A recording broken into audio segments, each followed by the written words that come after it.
ನಮಸ್ತೆ, ನಾನಿವತ್ತು ಡೊಣ್ಣೆ ಮೆಣಸಿನಕಾಯಿ ಪಲ್ಯ ಮಾಡ್ತಾ ಇದ್ದೀನಿ. ಅದಕ್ಕೆ ಬೇಕಾಗಿರುವ ಸಾಮಗ್ರಿಗಳು, ಇಲ್ಲಿ ನಾನು ಡೊಣ್ಣೆ ಮೆಣಸಿನಕಾಯಿನ ಸಣ್ಣಗೆ ಕಟ್ ಮಾಡ್ಕೊಂಡಿದ್ದೀನಿ. ಇದು ಶಿಮ್ಲಾ ಮಿರ್ಚಲ್ಲ, ಸಣ್ಣದಾಗಿ ಇರುತ್ತೆ ನೋಡಿ ಮೆಣಸಿನಕಾಯಿ ಅದಿದು. ಮತ್ತು ಸಣ್ಣಗೆ ಕಟ್ ಮಾಡ್ಕೊಂಡಿರುವಂಥ ಈರುಳ್ಳಿ, ಟೊಮೆಟೊ, ಕೊತ್ತಂಬರಿ ಸೊಪ್ಪು, ಕರಿಬೇವನ್ನ ತೊಗೊಂಡಿದ್ದೀನಿ. ಸಾಸಿವೆ, ಜೀರಿಗೆ, ಅರಿಶಿನ ಪೌಡರ್, ಎಣ್ಣೆ, ಉಪ್ಪು, ಮಸಾಲೆ, ಖಾರ. ನಾನು ಮುಂಚೆ ಶೇಂಗಾ ಹುರಿದಿಟ್ಕೊಂಡಿದ್ದೆ, ಅದನ್ನೇ ನಾನಿಲ್ಲಿ ಕಲ್ಲಲ್ಲಿ ಪೌಡ್ರ್ ಮಾಡ್ಕೊಂಡಿದ್ದೀನಿ. ನೀವು ಮಿಕ್ಸರ್ ಕೂಡ ಮಾಡ್ಕೋಬೋದು. ಶೇಂಗಾನ ತುಂಬ ಪೌಡ್ರ್ ಮಾಡ್ಕೋಬೇಡಿ, ಸ್ವಲ್ಪ ದಪ್ಪ ಇರಲಿ. ಕಡಾಯಿ ಕಾದ ನಂತರ ಎಣ್ಣೆ ಹಾಕೊಂಬಿಡಿ. ಎಣ್ಣೆ ಕಾದ ನಂತರ ಸಾಸಿವೆ, ಜೀರಿಗೆ ಹಾಕೊಂಬಿಡಿ. ಸಾಸಿವೆ, ಜೀರಿಗೆ ಚೆನ್ನಾಗಿ ಸಿಡಿಬೇಕು. ನಂತರ ನಾನಿಲ್ಲಿ ಕರಿಬೇವು ಸೊಪ್ಪನ್ನು ಕೂಡ ಹಾಕೋತಾ ಇದ್ದೀನಿ. ಕರಿಬೇವು ಸೊಪ್ಪು ಚೆನ್ನಾಗಿ ಎಣ್ಣೆಯಲ್ಲಿ ಫ್ರೈ ಆದ ನಂತರ ಈರುಳ್ಳಿನ ಹಾಕೋತಾ ಇದ್ದೀನಿ. ಈರುಳ್ಳಿನ ನೀವು ಹಸಿ ವಾಸನೆ ಹೋಗಬೇಕು ಮತ್ತು ಸ್ವಲ್ಪ ಮೆತ್ತಗನೇ ಆಗಬೇಕು ಈರುಳ್ಳಿ, ಆ ರೀತಿ ನೀವು ಫ್ರೈ ಮಾಡ್ಕೋಬೇಕಾಗತ್ತೆ ಎಣ್ಣೆಯಲ್ಲಿ. ಈರುಳ್ಳಿ ಫ್ರೈ ಆದ ನಂತರ ನಾನಿಲ್ಲಿ ಡೊಣ್ಣೆ ಮೆಣಸಿನ್ಕಾಯಿನ ಹಾಕ್ತಾಯಿದ್ದೀನಿ. ಡೊಣ್ಣೆ ಮೆಣಸಿನ್ಕಾಯಿ ಸ್ವಲ್ಪ ಖಾರ ಇರುತ್ತೆ, ನೀವು ಮೇಲೆ ಖಾರ ಹಾಕುವಾಗ ನೋಡಿಕೊಂಡು ಖಾರ ಹಾಕೊಂಬಿಡಿ, ಇಲ್ಲಾಂದರೆ ಜಾಸ್ತಿ ಆಗಿಬಿಡುತ್ತೆ ಖಾರ. ಡೊಣ್ಣೆ ಮೆಣಸಿನ್ಕಾಯಿನ ಸ್ವಲ್ಪ ಮೆತ್ತಗಾಗೋವರೆಗೂ ಫ್ರೈ ಮಾಡ್ಕೋಬೇಕಾಗತ್ತೆ. ಡೊಣ್ಣೆ ಮೆಣಸಿನ್ಕಾಯಿ ಪಲ್ಯಗೆ ನಾನು ಯಾವುದೇ ಮಸಾಲೆಗಳನ್ನು ಹಾಕ್ತಾಯಿಲ್ಲ. ಇಲ್ಲಿ ನಾನು ಉತ್ತರ ಕರ್ನಾಟಕ ಸೈಡೆಲ್ಲ ಮಸಾಲೆ ಖಾರ ಅಂತ ಮಾಡಿರ್ತೀವಲ್ಲ, ಇಲ್ಲಿ ಅದನ್ನೇ ಹಾಕ್ತಾಯಿದ್ದೀನಿ ನಾನು.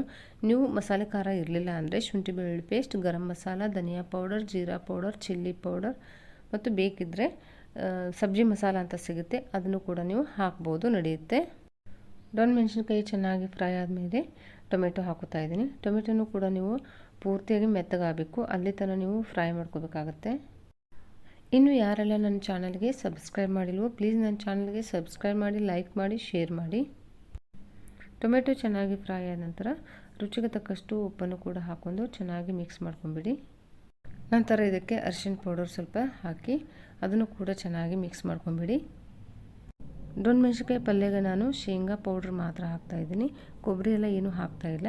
ಶೇಂಗಾ ಪೌಡ್ರ್ ಮಾತ್ರ ಹಾಕ್ಕೊಳ್ಳಿ, ತುಂಬ ಚೆನ್ನಾಗಿರುತ್ತೆ. ಶೇಂಗಾ ನೀವು ಸ್ವಲ್ಪ ದಪ್ಪಗೆ ಪೌಡ್ರ್ ಮಾಡ್ಕೊಳ್ಳಿ, ತುಂಬ ನುಣ್ಣಗೂ ಕೂಡ ಪೌಡ್ರ್ ಮಾಡ್ಕೋಬೇಡಿ. ಶೇಂಗಾ ಪೌಡ್ರ್ ಹಾಕ್ಕೊಂಡು ಮಿಕ್ಸ್ ಮಾಡಿಕೊಂಡು ನಂತರ ಮಸಾಲೆ ಖಾರನ ಹಾಕೋತಾ ಇದ್ದೀನಿ. ಮಸಾಲೆ ಖಾರನ ನೋಡ್ಕೊಂಡು ಹಾಕ್ಕೊಳ್ಳಿ, ಆಲ್ರೆಡಿ ಡೊಣ್ಣೆ ಮೆಣಸಿನ್ಕಾಯಿ ಖಾರನೇ ಇರುತ್ತೆ, ಇಲ್ಲಾಂದರೆ ತುಂಬ ಖಾರ ಆಗಿಬಿಡುತ್ತೆ. ಮಸಾಲೆ ಖಾರ ಹಾಕ್ಕೊಂಡು ಮಿಕ್ಸ್ ಮಾಡಿಕೊಂಡು ನೀರು ಹಾಕ್ಕೊಂಬಿಡಿ, ತುಂಬ ನೀರು ಹಾಕೋಬೇಡಿ. ಡೊಣ್ಣೆ ಮೆಣಸಿನ್ಕಾಯಿ ಆಲ್ರೆಡಿ ಎಣ್ಣೆಯಲ್ಲಿ ಬೇಯ್ದಿರುತ್ತೆ ಚೆನ್ನಾಗಿ. ಮೇಲೆ ಸ್ವಲ್ಪ ಕೊತ್ತಂಬರಿ ಸೊಪ್ಪನ್ನು ಹಾಕ್ಕೊಂಡು ಲಿಡ್ ಕ್ಲೋಸ್ ಮಾಡಿ ಒಂದು ಕುದಿ ಕುದಿಸ್ಕೊಂಡ್ರೆ ಸಾಕು, ಡೊಣ್ಣೆ ಮೆಣಸಿನ್ಕಾಯಿ ಪಲ್ಯ ರೆಡಿನೇ ಆಗಿಬಿಡುತ್ತೆ. ಇದು ಡೊಣ್ಣೆ ಮೆಣಸಿನ್ಕಾಯಿ ಪಲ್ಯ ಗ್ರೇವಿ ಇರುತ್ತಲ್ಲ, ಇದು ತಣ್ಣಗಾದ್ಮೇಲೆ ಇದು ಗಟ್ಟಿನೇ ಆಗುತ್ತೆ. ಅದಕ್ಕೆ ನೀವು ಕುದಿಸುವಾಗ ಸ್ವಲ್ಪ ನೀರಾಗಿ ಕುದಿಸ್ಕೊಳ್ಳಿ, ಇಲ್ಲಾಂದರೆ ನೀವು ಗಟ್ಟಿಯಾಗಿ ಕುದಿಸ್ಕೊಂಡ್ಬಿಟ್ರೆ ಏನಾಗುತ್ತೆ, ತುಂಬಾ ಗಟ್ಟಿಯಾಗಿಬಿಡುತ್ತೆ ಆರಿದ ಮೇಲೆ.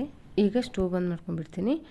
ನೋಡಿ, ಈಗ ಡೊಣ್ಣೆ ಮೆಣಸಿನ್ಕಾಯಿ ಪಲ್ಯ ರೆಡಿಯಾಗಿದೆ, ತುಂಬಾ ಚೆನ್ನಾಗಿರುತ್ತೆ, ಟ್ರೈ ಮಾಡಿ ನೋಡಿ. ಈ ವಿಡಿಯೋ ನಿಮಗೆ ಇಷ್ಟವಾಗಿದ್ದರೆ ಪ್ಲೀಸ್ ಒಂದು ಲೈಕ್ ಮಾಡಿ.